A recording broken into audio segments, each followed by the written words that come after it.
ज्ञानाञ्जनशलाकया चक्षुरुन्मीलितं येन तस्मै श्री गुरवे नमः।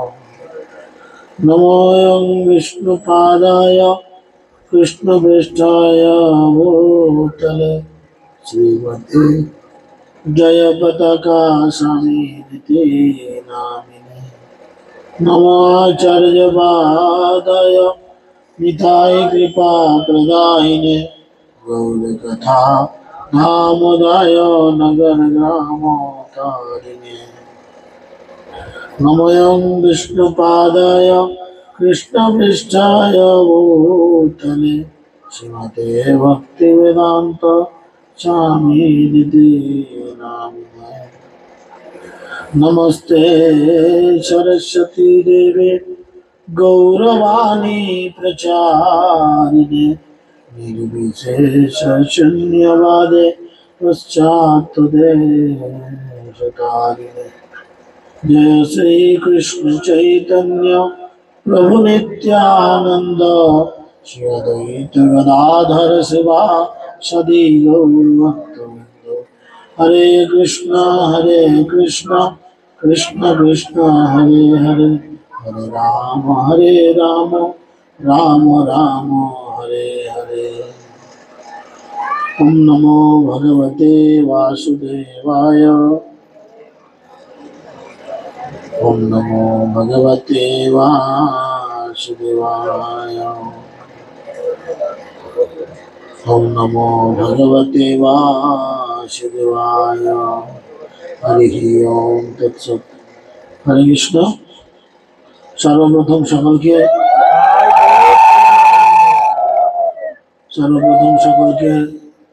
শারদীয়ার প্রীতি শুভেচ্ছা অভিনন্দন। আন্তর্জাতিক কৃষ্ণ ভাবনামৃত সংঘ তথা ইসকন নামভট্টের পক্ষ থেকে সকলকে শ্রীধাম মায়াপুরে সুস্বাগতম।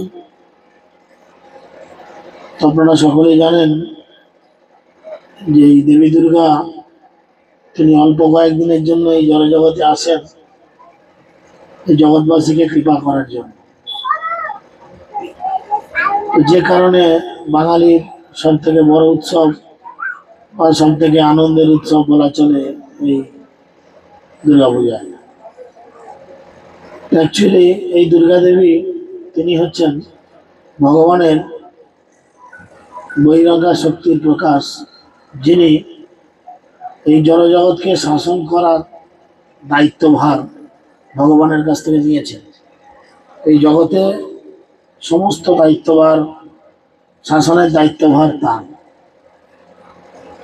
এবং স্বয়ং ভগবান নিজে গীতাতে বলেছেন যে দৈবহস্য গুণময়ী মম মায়া দুরাত্ময়া মামেব য প্রপদ্যন্তে মায়ামিতম তরন্তি।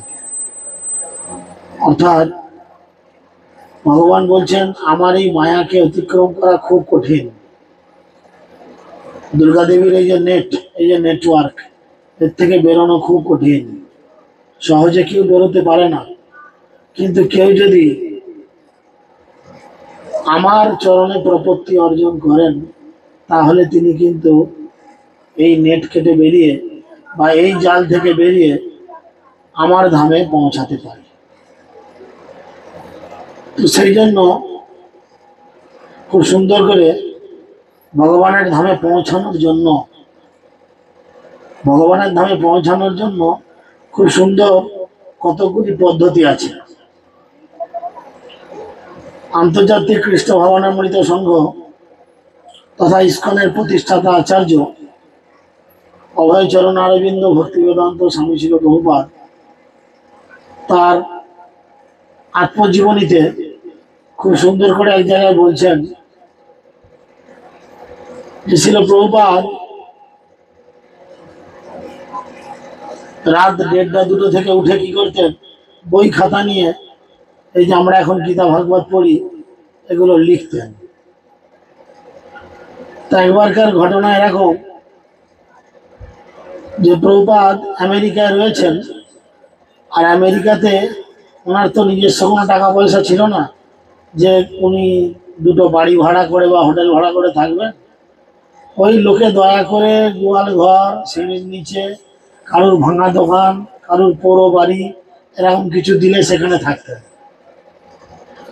একবারকার ঘটনা এরকম, ছিল প্রভুপাদকে কোনো একজন আমেরিকান ভদ্রলোক একটা পোড়ো বাড়িতে থাকতে দিয়েছেন।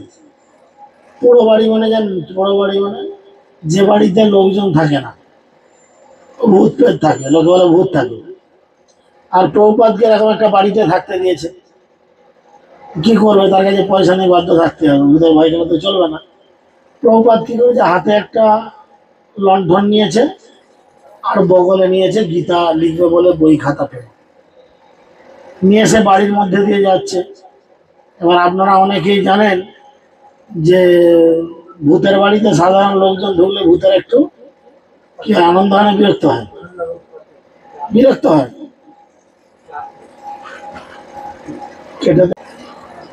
তো পোড়ো বাড়িতে যখন ভূতেরা থাকে সেখানে যদি কেউ যায় তখন ভূতেরা কি হয়, একটু বিরক্ত হয়, তাই না? সেরকম প্রভুপাদ হাতে আবার করেছে, আমাকে হরে কৃষ্ণ কৃষ্ণ কৃষ্ণ হরে হরে, হরে রাম রাম রাম হরে হরে। আমরা কোথায় ছিলাম? পোড়ো বাড়ি। তো প্রভুপাদ হাতে একটা লণ্ঠন নিয়েছেন আর বগলে গীতা লিখবেন বলে কাগজ কলম সব নিয়েছেন। নিয়ে যখন প্রভুপাদ সেই ঘরের অন্দরমহলের দিকে ঢুকছেন বা যাচ্ছেন, যেতে যেতে বুঝতে পারছেন যে পেছনে কে যেন ডিস্টার্ব করছে, কে যেন পেছনে গুজগুজ ফুসফুস করছে। ভূতের বাড়িতে ঢুকলে কি হয়, ভূত সবসময় কিছু ডিস্টার্ব করার জন্য মানসিকতায় থাকে। প্রভুপাদ কি করেছেন, গিয়ে একটা টেবিল খুঁজে টেবিলে বসেছেন, আর টেবিলে বসে তিনি লিখতে আরম্ভ করেছেন। বুঝেছেন? কি লিখছেন? গীতা লিখছেন। আর প্রভুপাদ লিখতে লিখতে উপলব্ধি করছে তার চেয়ারের পেছনে, এই যেমন আমাদের এইসব সাদা ভূতগুলো বসে আছে, এরকম চেয়ারের পেছনের দিকে যে বাচ্চাদের একটু চুপ করান, আমার গলার অবস্থা খারাপ, চিৎকার করতে পারবো না বেশি। আচ্ছা,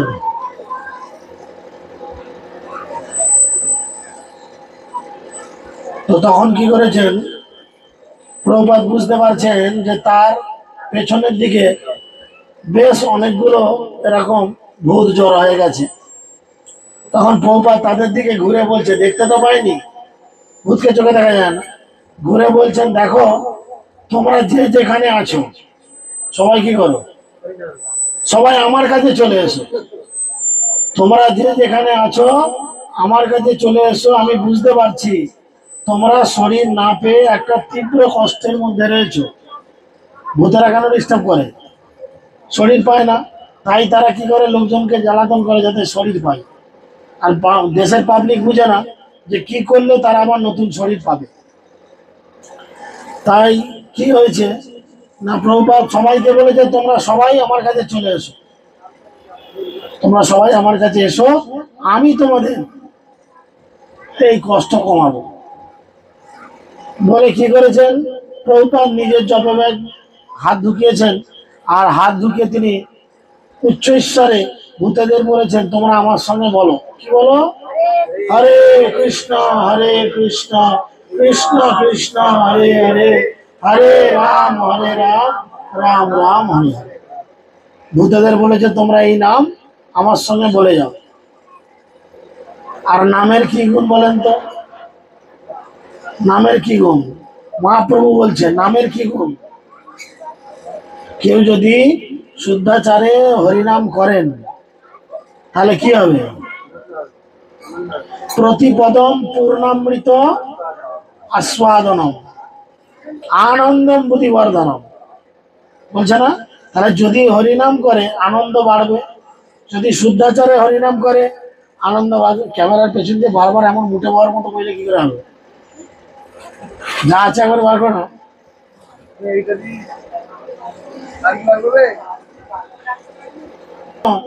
তিনি কি বললেন, তোমরা হরিনাম করো। আর ভূতেরা যখনই মহাপ্রভুর মতো, এই সরি আমাদের ছিল প্রভুপাদের মতো শুদ্ধ ভক্ত সঙ্গ করে হরিনাম করলেন, তখন কি হলো, ভূতেরাও আনন্দ পেতে লাগলো। এখন ভূতেরা এসে মহাপ্রভুকে, এই ছিল প্রভুপাদকে বলছেন, ছিল প্রভুপাদ, আমরা আপনাকে আমাদের গুরুদেব রূপে গ্রহণ করলাম। চিন্তা করে দেখেন ছিল প্রভুপাদের ভক্তির কত ক্ষমতা। শুধু আমাদের মতো মানে স্থূল দেহধারী জীবকেই তিনি কৃপা করছেন না, সূক্ষ্ম দেহধারী জীবকেও তিনি কৃপা করছেন। আর হরিনাম করার ফলে কি হচ্ছে,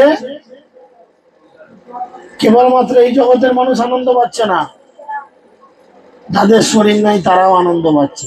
হরিনামের এই এক মাহাত্ম্য। তাই ভগবানের দিব্য নামের মাহাত্ম্য বর্ণনা করতে গিয়ে বৈকুণ্ঠবাসীরা বলেছেন, বৈকুণ্ঠবাসীরা বলছেন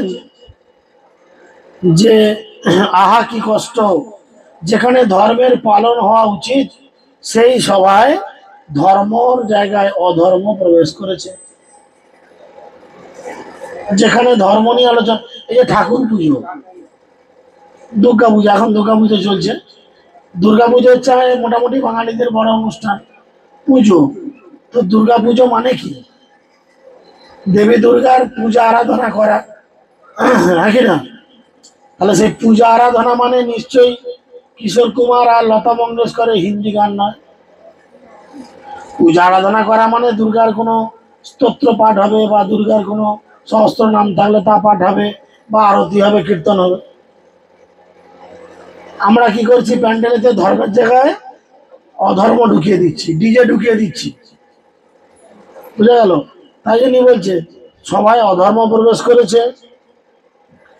যারা ধর্মের পালক তারা অনর্থক একজন নিষ্পাপ ব্যক্তিকে দণ্ডদান করে। আর কি করছেন, রাজা অথবা সরকারি কর্মচারীদের পুত্রবৎ স্নেহে প্রজাদের পালন করা উচিত এবং রক্ষা করা উচিত। বিষ্ণু দূতেরা এসে বলছেন, এই কলিযুগ, এই কলিযুগে, এই কলিযুগে কি করা উচিত না, এই কলিযুগে সবার ভগবানের দিব্য নাম গ্রহণ করা উচিত। তার জায়গায় রাজারা কি করছেন বা সরকারি কর্মচারীরা কি করছেন, মানুষকে ভুল পথে পরিচালিত করে উল্টো দিকে নিয়ে যাচ্ছে। তাদের কর্তব্য শাস্ত্রের নির্দেশ অনুসারে প্রজাদের সদুপদেশ দেওয়া এবং সকলের প্রতি সমদর্শী হওয়া। যমরাজ তা করেন কারণ তিনি হচ্ছেন সর্বোচ্চ ধর্মাধীশ, এবং যারা তার পদাঙ্ক অনুসরণ করেন তারাও সেই একই কাজ করে থাকেন। এখন তিনি বলছেন যে এই যে কলিযুগ, এই কলিযুগের মানুষের ধর্ম আর অধর্মের মধ্যে পার্থক্য নিরূপণ করার কোনো জ্ঞান নেই, যে কোনটি ধর্ম কোনটি অধর্ম। শাস্ত্র বলছে কলিকালে ধর্ম নামে যাহা কিছু চলে, ভাগবত কহে তা পরিপূর্ণ চলে। কলিযুগের মানুষ দেখবেন গলায় মালা পরে কপালে ফোঁটা লাগিয়ে লোকের কাছে বৈষ্ণব হতে চেষ্টা করবে, আর একটু আড়ালে তাকিয়ে দেখবেন বিড়ি ফুকে আলা হয়ে যাবে। সেখানে বলছে মানুষের ধর্ম অধর্ম নিরূপণ করার কোনো জ্ঞান নেই। সাধারণ মানুষের অবস্থা ঠিক একটি অবোধ পশুর মতো। মানুষ বোঝে না কোনটা ঠিক কোনটা ভুল। যে তার পালনকর্তা প্রভুর উপর সম্পূর্ণরূপে বিশ্বাস রেখে করে, তার কোলে সে নিশ্চিত ভাবে নিদ্রা যায়। মানুষের অবস্থা কিরকম? ঘরে হাঁস পোষেন কেউ, হাঁস, মুরগি, ছাগল, প্রতিটা ঘরই আছে, কিন্তু নাই বললে চলবে না। কিন্তু কেন পোষে?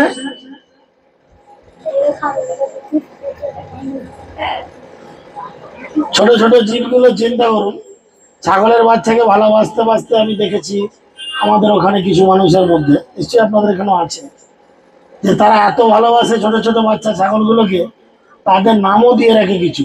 সেই নাম ধরে রাখলে বাচ্চা ছাগলটা লাফাতে লাফাতে আসে।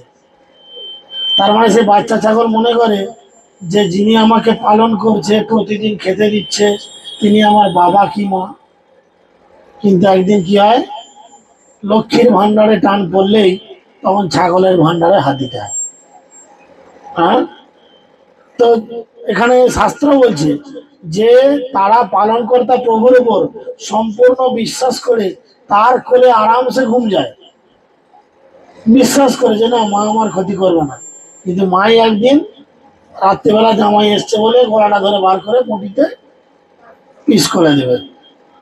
নেতা যদি সত্যি সত্যি সদয় হন এবং জীবের বিশ্বাসযোগ্য হন, তাহলে কিভাবে তিনি পূর্ণ বিশ্বাস এবং মৈত্রী সহকারে যে তার সর্বতভাবে শরণাগত হয়েছে তাকে দণ্ড দিতে পারেন বা হত্যা করতে পারেন? তখন তারা বলছে কেন, অজামিল তো সারা জীবন বহু নোংরা কাজ করেছে, তাকে কেন আমরা নেব না? বিষ্ণুদূত বলছেন অজামিল তার সমস্ত পাপ থেকে মুক্ত হয়েছে। কি করে? না, প্রকৃতপক্ষে তিনি কেবল এই জীবনের পাপের প্রায়শ্চিত্ত করেন। আপনারা সবাই জানেন অজামিল কি করেছিল, না মৃত্যুকালে ভগবানের দিব্য নাম নারায়ণ উচ্চারণ করেছিল, যার ফলে তিনি রক্ষা পেয়েছিলেন মৃত্যুর সময় ভগবানের নাম চিন্তা করার ফলে। তো বিষ্ণুদূত বলছেন যে অজামিল অনেক জন্মে অনেক পাপ করেছে, কিন্তু তিনি এই জীবনেই সমস্ত পাপ থেকে মুক্ত হয়ে গেছে। কি করে হলো? না জেনেই করেছে।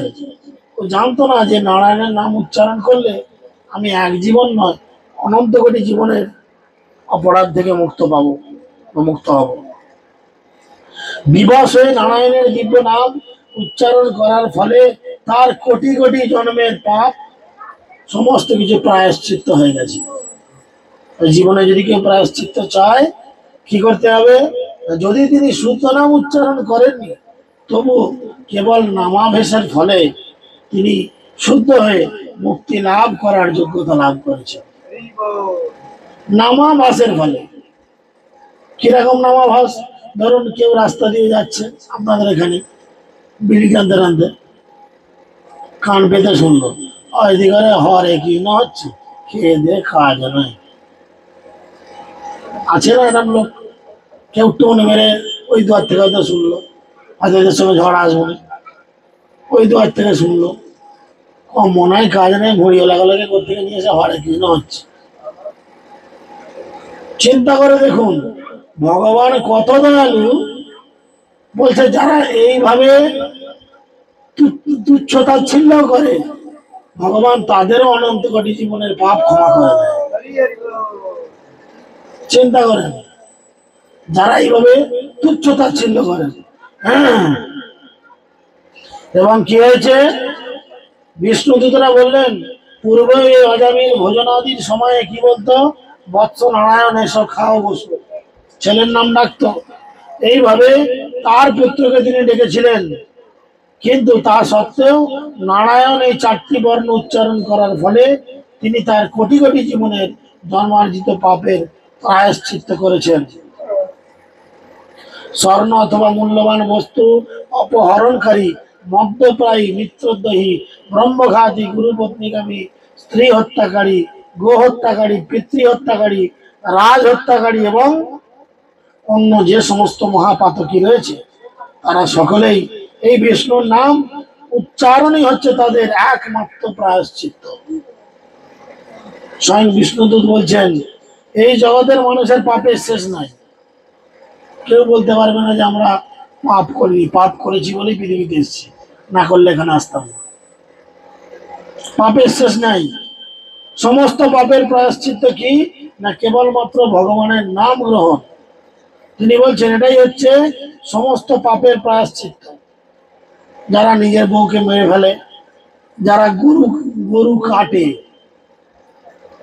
যারা নিজের বাবাকে মারে, যারা দেশের রাজাকে মারে এবং যে বন্ধুকে মারে, যে ব্রাহ্মণকে মারে, যারা মদ্যপায়ী মানে মদ খায়, যারা অন্যান্যের সোনা দানা ইত্যাদি চুরি করে, যারা গুরুপত্নীর প্রতি খারাপ দৃষ্টি রাখে, এই সমস্ত অপরাধের একমাত্র প্রায়শ্চিত্ত ভগবানের দিব্য নাম। কেবল ভগবান শ্রীবিষ্ণুর দিব্য নাম উচ্চারণের ফলেই এই প্রকার পাপীরা ভগবানের দৃষ্টি আকর্ষণ করে। এই যে আমরা যখন সবাই একসঙ্গে বলি হরি বল, কি হয় বলুন তো? আপনি রাস্তা দিয়ে যাচ্ছেন হেঁটে, একলা যদি বলেন ইনকিলাব জিন্দাবাদ, কেউ তাকাবে? 100 জন যেতে যেতে যদি বলেন ইনকিলাব জিন্দাবাদ, সবাই তাকাবে। কি হলো, এতগুলো লোক চেঁচালো।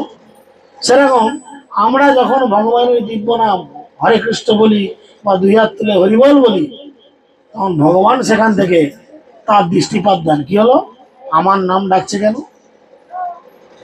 আর ভগবানের দৃষ্টিপাত মানেই আপনার পারমার্থিক মঙ্গল। তখন ভগবান মনে করেন যেহেতু এই ব্যক্তি আমার নাম উচ্চারণ করছে, তাই আমার কর্তব্য হচ্ছে তাকে সর্বতভাবে রক্ষা করা। লোকনাথ বাবার মতো লিখে রাখতে হবে, রণে বনে জঙ্গলে যেখানেই পড়ো আমাকে ডাকো। হ্যাঁ অবশ্যই ডায়লগটা ঠিক আছে, কিন্তু পাবলিককে ডেকে লাভ নাই। তুমি যেখানেই বিপদে পড়ো সদা হরি বলে ডাকো। কীর্তনে বলছে না, কি বলছে?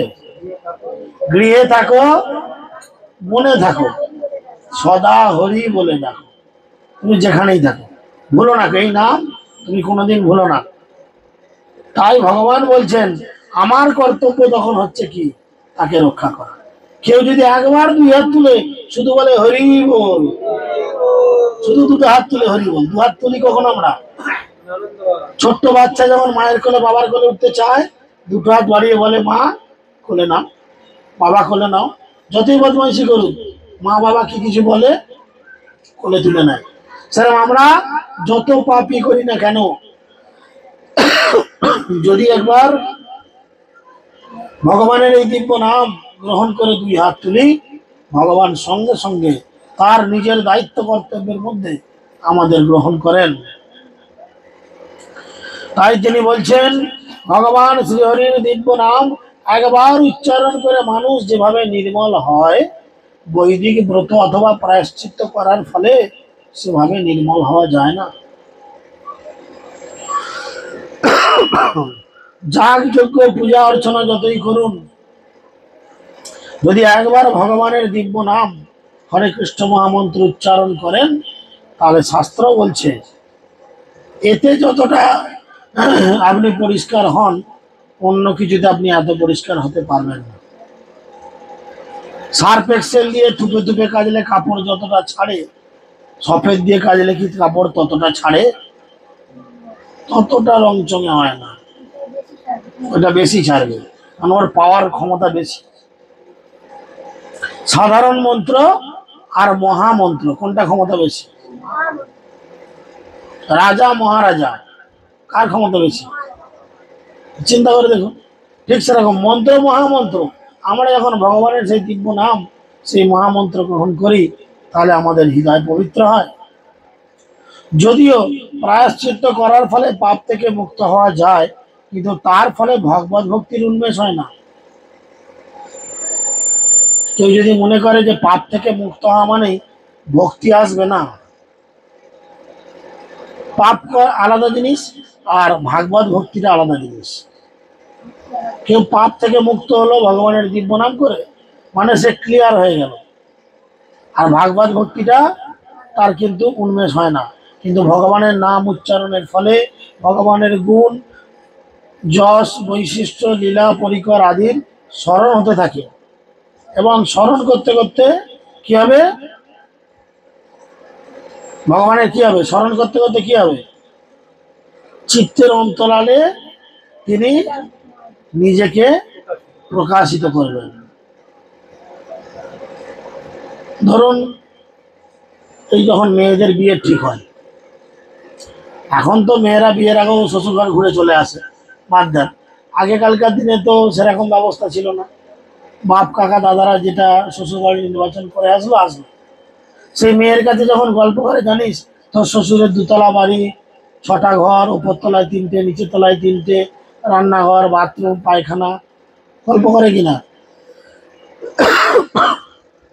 তখন সেই মেয়েটি কি করে? মনে মনে একটা ছবি আঁকে, আগে কিনা আমার শ্বশুর বাড়িটা তার মানে এরকম, মনে মনে আঁকে, গিয়ে যা দেখবে দেখবে। সেরকম ভগবানের কথা, নাম, গুণ, রূপ এর কথা চিন্তা করতে করতে কি হবে? ভগবান চিত্তের অন্তরালে নিজেকে প্রকাশিত করবে, আর তখন ধীরে ধীরে ভগবানের প্রতি আমাদের প্রেম বাড়বে। ধর্মশাস্ত্রে যে প্রায়শ্চিত্তের নির্দেশ দেওয়া হয়েছে, তার দ্বারা হৃদয় সম্পূর্ণরূপে নির্মল হয় না। কারণ প্রায়শ্চিত্তের পরে মানুষের মন আবারও জড়জাগতিক কার্যকলাপের দিকে ধাবিত হয়। যখন জেলখানা থেকে চোর বেরোয়, জেলার বলে বাইরে যাচ্ছিস যা, আর বাইরে গিয়ে চুরি ডাকাতি করবি না। তখন চোর কি বলে? না বাবু, আর করবো না। বেরিয়েছে করে কিনা? বলছে ঠিক সেরকম আমাদের প্রায়শ্চিত্তের ফলেই আমাদের হৃদয় থেকে আর ভুল করব না এই রকম জিনিস চলে যায় তা নয়, কিন্তু আবার করতে পারে। অতএব যারা সকাম কর্মের বন্ধন থেকে মুক্ত হওয়ার অভিলাষী, তাদের পক্ষে হরে কৃষ্ণ মহামন্ত্র কীর্তন করা, অর্থাৎ ভগবানের নাম যশ, লীলার মহিমা কীর্তনই হচ্ছে সর্বশ্রেষ্ঠ প্রায়শ্চিত্ত। কারণ এই কীর্তন হৃদয়ের সমস্ত কলুষতাগুলোকে সর্বতভাবে বিধৌত করে। আমরা যত উচ্চ ঈশ্বর, এই যে কিছুক্ষণ আগে আপনারা আমাদের ভক্তদের দ্বারা কীর্তন হচ্ছিল, সকলেই ছিলেন। এরপরে আমাদের এই ক্লাসের পরেও দেখবেন আবার কীর্তন হবে, ভোগ কীর্তন, আরতি কীর্তন হবে, সাথে অংশগ্রহণ করবেন। কারণ কি, যদি অংশগ্রহণ করতে পারেন, যদি অংশগ্রহণ করতে পারেন তাহলে কি হবে? শাস্ত্র বলছে যে আমাদের যদি পূর্বর্জিত কোনো অপরাধ থাকে, সবকিছু ক্ষমা হয়ে যাবে।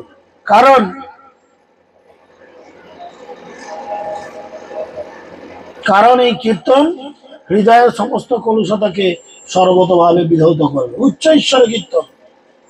নাই বা পেলেন মাইক, ঘরে ঝগড়া লাগলে মাইক নিয়ে ঝগড়া করেন, তখন গলার জোর বেরোয় না? হ্যাঁ, এখন কীর্তন, ভগবানের কীর্তন হবে, একবার জোর বার করুন দেখি, বলুন, জোরে বলুন উচ্চ ঈশ্বরে, হরে কৃষ্ণ হরে হরে কৃষ্ণ কৃষ্ণ কৃষ্ণ। এগুলো মুড়ি খেয়েছে, এগুলো মুড়ি খায় না। হরে হরে হরে রাম হরে রাম রাম রাম হরে হরে। সকলকে অসংখ্য ধন্যবাদ। মৃত্যুর সময় অজামিল অসহায় হয়ে উচ্চ ঈশ্বরে ভগবানের নাম করেছে। কেন জোরে বললাম? অভ্যাস। কাজ নাই কম নাই, খুন্তি নাড়তে নাড়তেও বলবেন, বুঝেছেন? ভাতের হাঁড়িতে খুন্তি দিতে দিতেও বলবেন হরে কৃষ্ণ। দেখবেন ভাতটাও আনন্দে তাড়াতাড়ি ফুটে উঠেছে। হ্যাঁ, তরকারি রান্না করতে করতে সেখানেও বলবেন হরি বল। দেখবেন তরকারির টেস্ট অন্য দিনের থেকে ভালো হচ্ছে। গল্প কথা নয়, করে দেখবেন। এই যে আজকে প্রসাদ পাবেন, প্রসাদ পাবেন, যাই প্রসাদই হোক, নর্মাল, এমন কিছু ভিআইপি তো নয়। যে প্রসাদই হোক, ভক্তরা রান্না করছে, ভগবানকে যে ভোগ লাগবে, প্রসাদ পেয়ে দেখবেন বাড়িতে আপনি এরকম বানাতে পারবেন না, গ্যারান্টি দিয়ে যাচ্ছি। পারবেন না, ওই প্রসেসে করলেও পারো। কেন না, এটা ভক্তদের দ্বারা রন্ধন হয়েছে। ভক্তরা গলায় তুলসী মালা নিয়েছে, কপালে তিলক করেছে, করে রন্ধন করছে, ভগবানের নাম স্মরণ করতে করতে রান্না করছে, ভগবানের নাম হচ্ছে শুনতে শুনতে রান্না করছে। রান্নার টেস্ট এমনি বেড়ে যাবে। পটল বলবে আমাকে সবাই, হ্যাঁ, টেড়া বাঁকা কথা বলে, আমার নাম নিয়ে কত আকথা কথা বলে। কারোর পটলের চাষ হলে বলতে পারবে না যে পটল তুলতে গেছে। বলেন, পটল মনে মনে ভাববে। আজকে যদি পটল হয়, পটল মনে মনে ভাববে কি, আজকে আমি হরিনাম শুনছি, আমাকে এত সুন্দর আমার টেস্ট বানাতে হবে যে দেশের লোকজন আমাকে নিয়ে আর ছেলে খেলা না করে। ভগবানের দিব্য নাম, কেবল সেই নাম উচ্চারণেই সমস্ত পাপময় জীবনের কর্মফল থেকে ইতিমধ্যেই মুক্ত হওয়া যায়। ভগবানের নাম এত ক্ষমতাবান। ভগবান বলছে আমি এবং আমার নাম দুটোর মধ্যে আমি সমান ক্ষমতা দিয়েছি। অতএব হে যমদূতগণ, তাকে নরকে দণ্ডভোগ করার জন্য তোমার প্রভুর কাছে নিয়ে যেও না। আমরা জানি হয়তো আমরা কেউ ধোয়া তুলসী পাতা নয়। জন্ম থেকে আমাদেরও কম বেশি কিছু না কিছু ভুল দোষ আছে সবার, বা এখনো হচ্ছে। সমস্ত অপরাধ থেকে মুক্ত হওয়ার জন্য কেবলমাত্র একটাই পদ্ধতি। মহাপ্রভু বলেছেন কি, হরের নাম হরের নামইব কেবলম কলেও নাস্তিব্য নাস্তিব্য নাস্তিব্য গতির অন্যথা। অন্য বস্তুকে লক্ষ্য করে হোক, পরিহাস চলে হোক, হরিনাম গ্রহণ করলে কি লাভ দেখুন। বলছে অন্য কিছুকে লক্ষ্য করে হোক, মানে কি, ধরুন এই আমাদের মতো গেটাপের লোকজন রাস্তা দিয়ে গেলে লোকে কি বলবে, হরে কৃষ্ণ যাচ্ছে, তাই না? আবার কিছু কিছু গ্রামের লোক আছে হরে কৃষ্ণ বলে রেখে, আর তোর বাপকে বল না মাকে বল, মানে ঝাঁটা জুতো দিয়ে তেরে আসে। খ্রিস্টি লোক আছে। হ্যাঁ, কিন্তু দেখুন শাস্ত্র কি বলছে, বলছে পরিহাস অন্য বস্তুকে লক্ষ্য করেই হোক আর পরিহাস চলেই হোক, মুখ বেঁকিয়েই হোক, হরে কৃষ্ণের জায়গা নাই। ঠিক আছে, সঙ্গীত বিনোদনের জন্যই হোক। অনেক সময় কানে লোকে হেডফোন চালিয়ে রাস্তায় হাঁটে, ডিজে না শুনে কমল গোপাল প্রভু দুটো কীর্তন শুনতে পারে।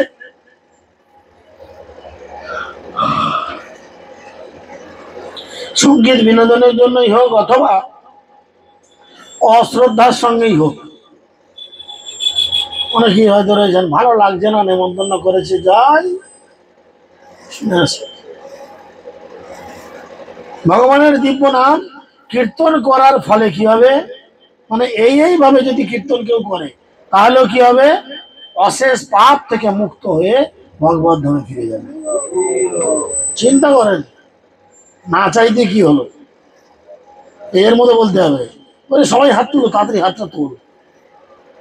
উল্লসিত হবে হিয়া, পতিত মরে দেখিয়া কি হবে, তব নিয়োজন কোন মহাজনে পাঠাইয়া দিলে তুমি।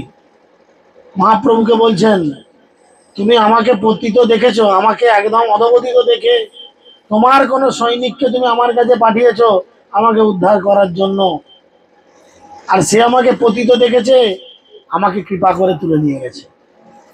মহাপ্রভু কলিযুগে এত কিছু দিয়েছে, বুঝতে পেরেছেন? শাস্ত্র তত্ত্ববিদ মহাজনেরা এই কথা স্বীকার করেন। এই যে প্রহ্লাদ মহারাজ, কি করে প্রহ্লাদ মহারাজ হলো? শুধু ছোটবেলা থেকে নয়, তিনি যখন মায়ের পেটে ছিলেন, মা যখন গর্ভবতী, তখন তাকে নিয়ে গেছে নারদ মুনি তার আশ্রমে, দেবরাজ ইন্দ্র হাত থেকে রক্ষা করে। আর আশ্রমে কি হবে? ডিজে গান চলবে আশ্রমে, কি হবে? ভগবানের দিব্য নাম হরে কৃষ্ণ মহামন্ত্র হবে। আর পেটের মধ্যে থাকা সেই বাচ্চা তখন ভগবানের নাম কীর্তন শ্রবণ করতে করতে নিজে বড় হতে থাকবে, আনন্দের সঙ্গে এই জগতে আসবে। এসে কি করবে? ভগবানের দিব্য নাম গোটা জগৎ জুড়ে প্রচার করবে। এক বিশাল কিছু ব্যাপার চলছে।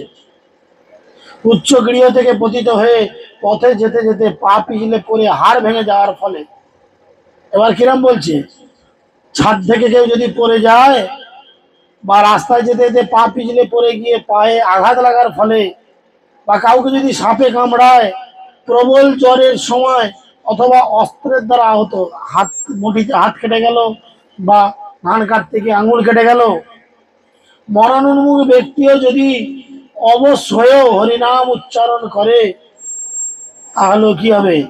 সে যদি চরম পাপীয় হয়, তাকে আর নরক যন্ত্রণা ভোগ করতে হয়। আমাদের অভ্যাস করতে হবে। এই যে কিছুক্ষণ আগে মা উল্টে পড়ে যাচ্ছিল, সবাই কি এই এই এই এই এই এই এই না, যাক না, চিৎকার করে বলতে হবে হরে কৃষ্ণ হরে কৃষ্ণ। তাহলে কি হবে? যদি পড়ে গিয়ে কোনো বিপদ হয়, যদি পড়ে গিয়ে কোনো বিপদ হয়, তাহলে কি হবে? মা বাচ্চা দুজনেই ভগবানের কাছে পৌঁছে যাবে, নরকে যাবে না। অভ্যাস করতে হবে। রাস্তায় যেতে যেতে হোঁচট খেয়ে গেলেন, আমরা কি বলি? ওরে বাবরে পাটা গেল, বলি না? বাপ বাঁচাবে না, মাও বাঁচাবে না, যদি বাঁচায় একমাত্র ভগবান বাঁচাবে। একে এক ডাবু পটল বেশি দেবেন তোমার দিদিকে, সবে দিয়ে ভগবান বলছে। হ্যাঁ, ভগবানের সভা হচ্ছে তো, এখানে ভগবান না বললে হয়? অন্য কিছু বলা চলে কি? ভেবে দেখুন, এটা ছাড়া গতি নাই। সেই জন্যই বলছে, খুব জ্বরে পীড়িতে আমরা কি বলি? কত পারি। খুব জ্বর হলে কত পারি না? ও মা, ও বাবা, মরে গেল গো, মরে গেল, এরকম কত পারি তো আমরা। বলছে ওই এ কত পারো, অসুবিধা, জ্বর হলে কত পারো, কি বলতে হবে? কৃষ্ণ, যত লাগবে কৃষ্ণ কৃষ্ণ, ভগবানের নাম উচ্চারণ করতে হবে, দেখবেন তাহলে তো জ্বরটাও কমে যাবে, তাই না? আর কি বলছে? সর্পদংশনের ফলে, সাপেও যদি কামড়ায়, ঘুরে বাবরে মরে গেল গো, মরে যাবো বলা চলবে না। কৃষ্ণ কৃপা করে আমাকে দিয়েছে, চল এখন হসপিটালে নিয়ে চল। এই অভ্যাস রাখতে হবে। আর কি করতে? নরক যন্ত্রণা থেকে রক্ষা পাওয়া যাবে। মহর্ষিরা বিশেষ করে বিচার করে বলেছেন, গুরু পাপের গুরু, লঘু পাপের লঘু প্রায়শ্চিত্ত। কিন্তু হরিনাম কীর্তনের ফলে লঘু গুরু সমস্ত পাপের থেকে মুক্তি লাভ করা যায়। যারা বেশি ভুল করে তাদের বেশি শাস্তি, কম ভুল করলে কম শাস্তি। কিন্তু কেউ যদি একবার হরিনাম করে, কম ভুল বেশি ভুল সবের প্রায়শ্চিত্ত হয়ে যায়।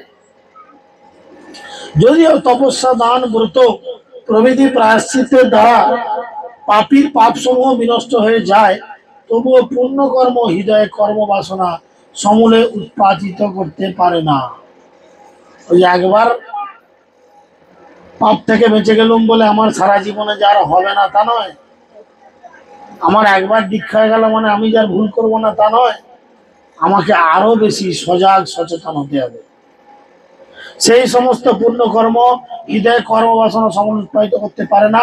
কিন্তু কিন্তু কেউ যদি ভগবানের শ্রীপাদ পদ্মের সেবা করেন, তাহলে তৎক্ষণাৎ সমস্ত কর্মবাসনার সমস্ত কলুষ থেকে তিনি সম্পূর্ণরূপে মুক্ত হবেন। সমস্ত হৃদয়ের সকাম কর্মের বাসনা চলে যাবে। কখন কখন যাবে? যখন আমরা ভগবানের পাদ পদ্মের সেবা করব। আরতি করব, কীর্তন করব, ভোগ লাগাবো, রান্না করব, বাজার করব, মুদিখানা করব, সব কিছু তোমার গৃহেতে করিব সেবন, নাইব ফলেরও ভাগী। এটা তোমার বাড়ি ভগবান, এটা তোমার বাড়ি, তোমার মন্দির, আমি তোমার মন্দিরের সেবা করব, এরকম মানসিকতা হতে হবে। অগ্নি যেমন তৃণরাশিকে ভস্মীভূত করে, তেমনি জ্ঞাতসারে অথবা অজ্ঞাতসারে উত্তম শ্লোক ভগবানের নাম কীর্তন করলে সমস্ত পাপ থেকে ভস্মীভূত হওয়া যায়। সমস্ত পাপ থেকে নিজেকে বাঁচানো যাবে কখন? যখন ভগবানের দিব্য নাম গ্রহণ করা যাবে। আগুন যেমন সবকিছুকে পুড়িয়ে ছাই করে দেয়, ঠিক সেরকম সমস্ত পাপ পুড়ে ছাই হয়ে যাবে যখন আমরা ভগবানের নাম গ্রহণ করব। কিন্তু নামটা গ্রহণ করব কিভাবে?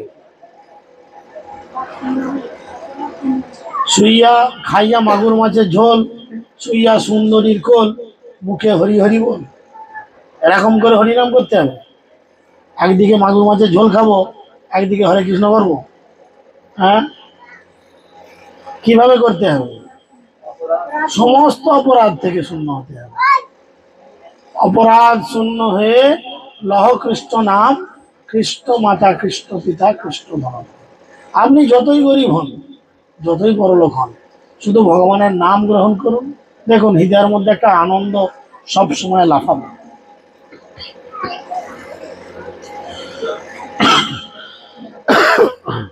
কেউ যদি কোনো ওষুধের শক্তি সম্বন্ধে অবগত না হয়ে সেই ওষুধ সেবন, কেউ যদি ওষুধের ক্ষমতা না জেনে সেই ওষুধ সেবন করে বা তাকে জোর করে সেবন করানো হয়, তাহলে সে ওষুধের প্রভাব না জানলেও সেটা ক্রিয়া করবে। যদি আপনাকে না জানিয়েও একটা ব্যথার ওষুধ খাওয়ানো হয়, তাহলে আপনার শরীরে যেখানেই ব্যথা থাকে, ব্যথা কমবে না বাড়বে? কি হবে বুঝতে পারছেন না?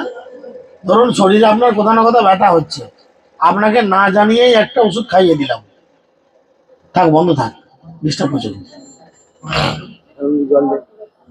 বুঝতে পারা গেল?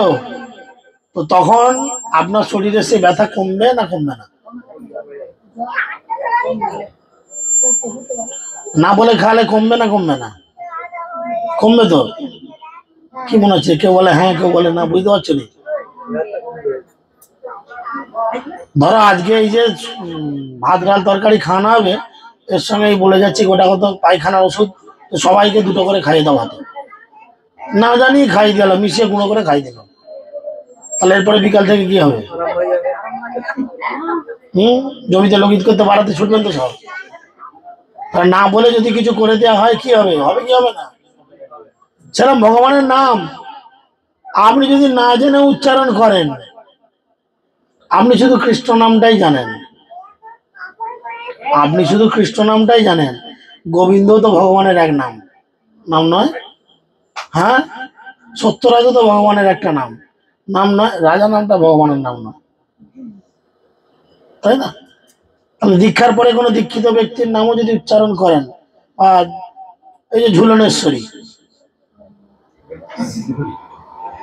রাধারানীর নাম, ঝুলন কার সঙ্গে করেছিল? কৃষ্ণ। যদিও ললিতার সঙ্গে করেছিল একবার, মাঝে কেস খেয়ে গেল, কিন্তু মেন তো রাধারানী।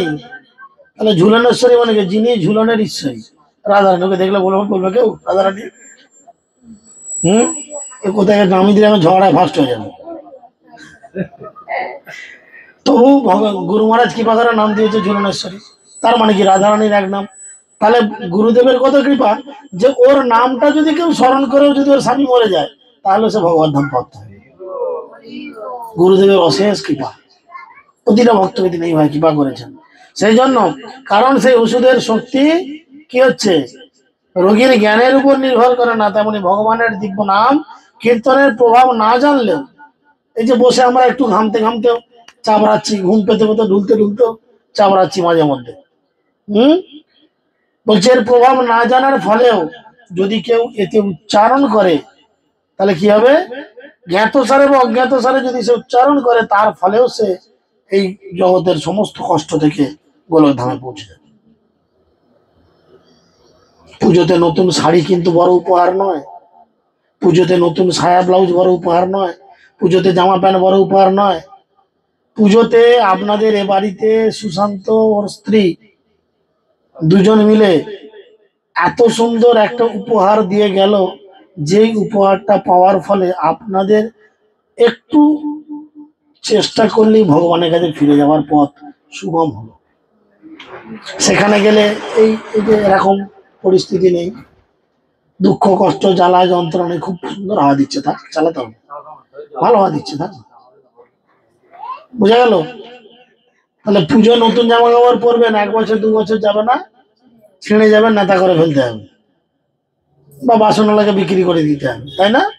কিন্তু এ এমন এক উপহার, অনবদ্য উপহার আপনাদের কাছে দিয়ে গেল, যেই উপহার গ্রহণ করার ফলে আপনাদের কি হবে? ভগবত ধামে ফিরে যাওয়ার পথ নিশ্চিত করে গেল। এবার শুধু এটাকে অভ্যাস করুন। তিনি বলছেন, সৌদ গোস্বামী বললেন, হে রাজন, এইভাবে অত্যন্ত সুন্দরভাবে যুক্তি তর্কের দ্বারা ভাগবত ধর্মের সিদ্ধান্ত বিচার করে ব্রাহ্মণ অজামিলকে যমদূতেরা বন্ধন থেকে মুক্ত করেছিলেন এবং আসন্ন মৃত্যু থেকে তাদের পরিত্রাণ করেছিলেন। অজামিলকে এই অবস্থায় রেখে দিয়ে বিষ্ণুদূত চলে গেছিল। কেন গেছিল? এবার তোমাকে খাটতে হবে। এই ধরুন আমরা আপনাদের এখানে এসে নামের এই মাহাত্ম্য বললাম, হরিনাম করলে কি কি হয়। আজকের মেন ক্লাস হলো কি? নামের মাহাত্ম্য, যে এত হরে কিন করছে, কি এমন আছে এর মধ্যে, তাই না? তো সেই মাহাত্ম্য আপনারা শ্রবণ করলেন, মুখ বেঁকি হোক, ঠ্যাং বেঁকি হোক, বিরক্ত হয়ে হোক, যেভাবে হোক শুনতে, ঘুমোতে ঘুমোতেও যদি শোনো তাহলেও লাভ। এত কিছু মাহাত্ম্য শ্রবণ করার ফলে এরপরে তোমাদের কাজ কি? কাজ কি? বাবা মোটরসাইকেল কিনে দিয়েছে, পেট্রোল ভরতে হবে, গাড়ি চালাতে হবে। এখানে পেট্রোল কি? পেট্রোল কি? গাড়ি মানে তো ভগবান, ভগবান তো দিয়ে গেল। পেট্রোল হচ্ছে কি? ভক্ত সঙ্গ। আর গাড়ি চালাতে হবে হরিনাম সংকীর্তন। বুঝেছেন? ভক্ত দ্বারা সঙ্গ করতে হবে, মাঝে মধ্যে এই সঙ্গে যেতে হবে, মাঝে মধ্যে কাছাকাছি কোথাও নামট্য সঙ্গ হলে সেখানে যোগদান করতে হবে, এবং ভক্তদের অন্তত 2 মাসে 6 মাসে একবার ডাকতে হয়। তার প্রতিবারই ডাকলে এরকম খাওয়া দাওয়ার ব্যবস্থা করার প্রয়োজন পড়ে না, হাতে একটা করে বাতাসা দিয়ে ছেড়ে দিলেও হয়। আমাদের মুখ্য উদ্দেশ্য ভগবানের নাম কীর্তন করা, বা নাম কীর্তনে মাহাত্ম্য জানা, বা সঙ্গ করে নিজেদেরকে একটু পরিশুদ্ধি করা। গায়ে বড় ময়লা জমেছে, একটু সাবান দিয়ে ঘষে ফর্সা হওয়া। মনের মধ্যে ময়লা জমেছে, ভক্তরা হচ্ছে সেই সাবান। তারা আসলে এই কথার মধ্যে দিয়ে আপনাদের হৃদয়ের সমস্ত সাবান মাখিয়ে ময়লা আবর্জনা দূর করে আপনাদের আবার ভগবত কথা শ্রবণের জন্য সুন্দর যোগ্যতা লাভ করাবে। তাই সবার চরণে বিনীত অনুরোধ, কৃপা করে সকলে হরিনাম করুন। হরিনাম করতে গেলে কোনো কিছু ছাড়ার প্রয়োজন পড়ে। অনেকে মনে মনে ভাববে, এই যে মহিলা গর্ভবতী রয়েছে, ওনার উচিত কি? সব সময় হরিনাম করা, গীতা ভাগবত পড়া, যদি লেখাপড়া জানে। যদি না জানে, বাড়ির যে লেখাপড়া জানে সে অন্তত গীতা পড়া। ফলে কি হবে? পেটে যে জন্ম নেবে সেটা রাক্ষসের বাচ্চা হবে না, সেটা সত্যি একটা মানুষের বাচ্চা হবে। তাহলে দেখতে মানুষের মতো হবে, দেখতে মানুষের মতো হচ্ছে। মানুষ আকার হইলে কি হয়? করো ভূতের কাম, নহিলে বদনে কেন না বলো শ্রীকৃষ্ণ গোবিন্দ নাম। মানুষের মতো দেখতে বাচ্চাটা জন্ম নেবে, কিন্তু সারা জীবন হরিনাম করবে না। মানুষের মতো দেখতে হবে, অন্য জীবজন্তুকে মেরে তাদের রক্ত মাংস খাবে। তাহলে এটা কি রাক্ষস নয়? কিন্তু যদি তাকে ভক্ত বানানো যায়, তাহলে সে জানবে আমার খাবার পাতে যেটা আসবে সেটা কারোর চোখের জল, রক্ত মাংস নয়, সেটা ভগবানকে নিবেদিত প্রসাদ। তাই সকলের উচিত এইরূপ মানসিকতা নিয়ে ভক্তি জীবনকে গড়ে তোলা। হরে কৃষ্ণ কৃষ্ণ কৃষ্ণ হরে হরে, হরে রাম রাম রাম হরে হরে। আলোচিত বিষয়ের উপর কারো কোনো প্রশ্ন?